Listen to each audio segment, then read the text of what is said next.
Hey everyone, Mr. Happy here, and today I'd like to say we're kind of scraping the bottom of the barrel for hints when it comes to stuff for the upcoming Alliance Raid for Final Fantasy XIV. And because the Alliance Raid is Final Fantasy XI themed, we get to look over at Final Fantasy XI's main page, which has not aged a day, and I don't know how long, and I don't come to visit it very often. So, May 2025 is an anniversary month for Final Fantasy XI. When it initially released back in Japan on the PlayStation 2, it released in May of 2002. It would later release on PC in November of 2002 in Japan.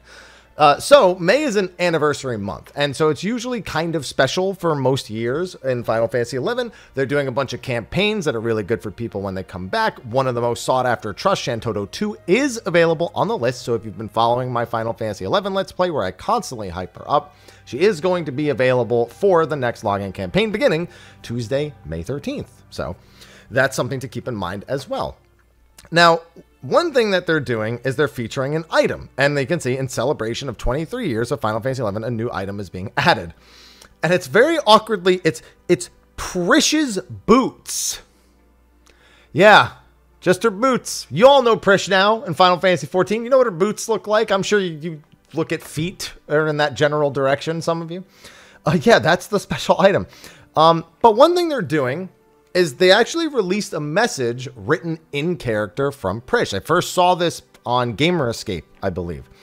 And it's kind of familiar. So she writes, "Yo, how's it?" And so keep in mind, the first Prish voice in Dissidia is very, very American English, whereas the new one is the new British. So when I read it I hear it in the Dissidia voice more than I hear it in the Final Fantasy XIV voice. "Yo, how's it going, fellow adventurer? It's me, Prish, your trusted partner through thick and thin. Did you hear the news? Final Fantasy XI is coming up on its 23rd anniversary. Feels like just yesterday we were going on our first adventure together. I guess it's like they always say, time flies when you're having fun, or when you're waiting forever for something to happen. Those days we spent together were a blast. It was never a dull moment out there by your side. So thanks for that." The question mark is not meant to be there. That's like a character mistake because their website's too old. "Oh, that reminds me. You'll never believe the dream I had last night." The question marks are there all the time. In it, the two of us were going on an adventure all across Vanadil. This part'll sound familiar. "We rode chocobos from Lower Juno and then headed to the Boyata tree. After that, I nearly jumped out of my boots when we came across a giant wyvern.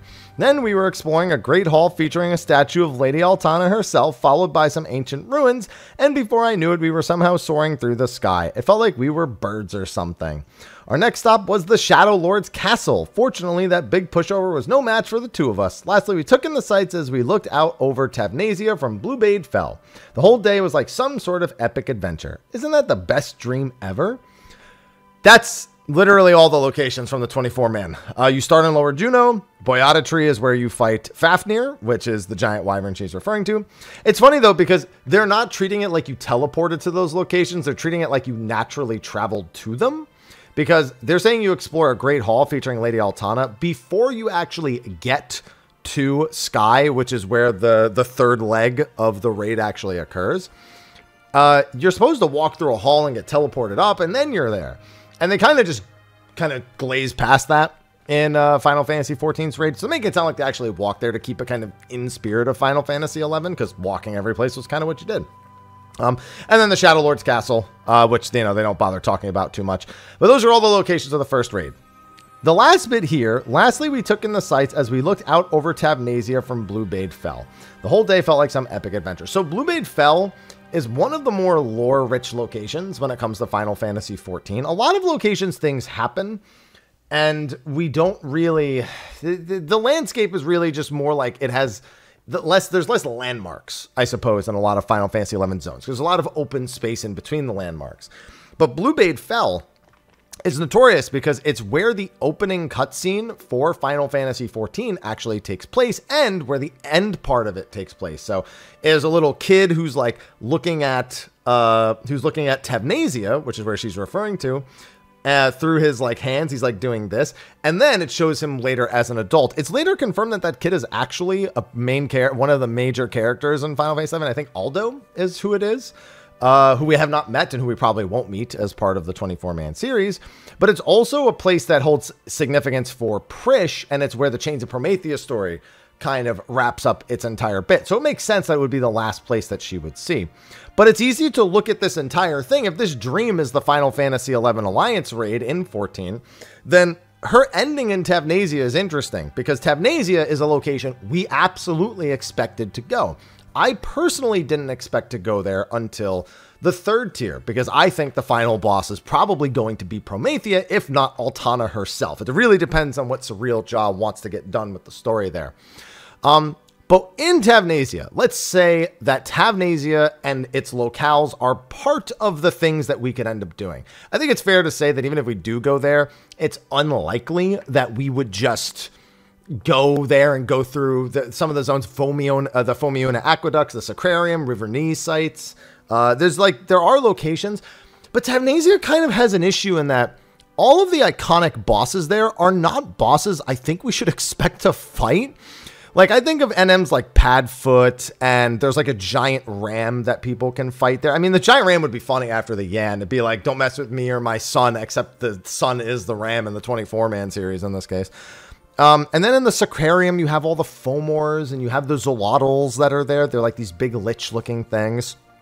And then in Fomiuna Aqueducts, you have more Fomors, you have some bats, and then you have a Minotaur, which I don't think they're going to do a Minotaur, because I think we're actually going to see a Minotaur boss in Fork Tower, which I'll talk about in a different video. And then you have Oryu, who's another Wyvern, like Fafnir. I don't think that's a good idea after we had Fafnir to fight another Wyvern that's kind of in the same... Or he's a Wyrm. They're Wyrms. They're not Wyverns. I know someone's going to cry. They're both Wyrms. But the point is like, I don't think it's smart to have another Wyrm. Then there's Bahamut. There are other bosses there, but like, I don't know that any of the Tavnasia bosses are good fits for the 24-man when there's so many other bosses that we should expect to see.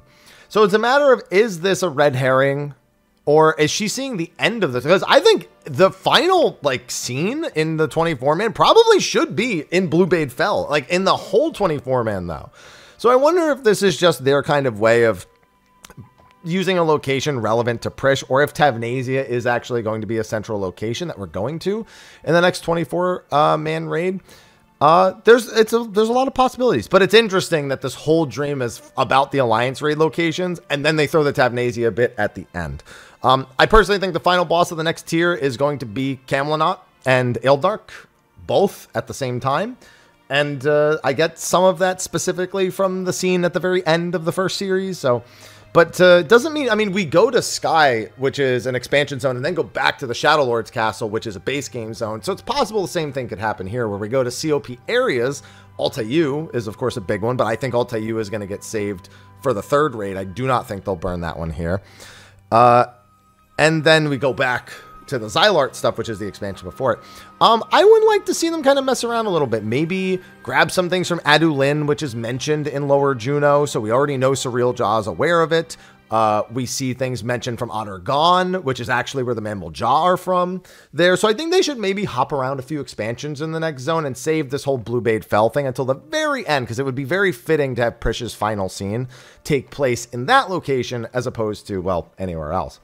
But wait, there's more. I was thinking it'd be nice if you could go on an exciting adventure like the one we had in my dream. To that end, I got you an awesome pair of boots.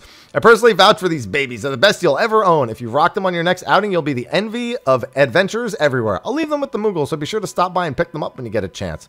I wonder, do you think my dream will come true eventually? I mean, my dream of us setting out on an adventure together someday.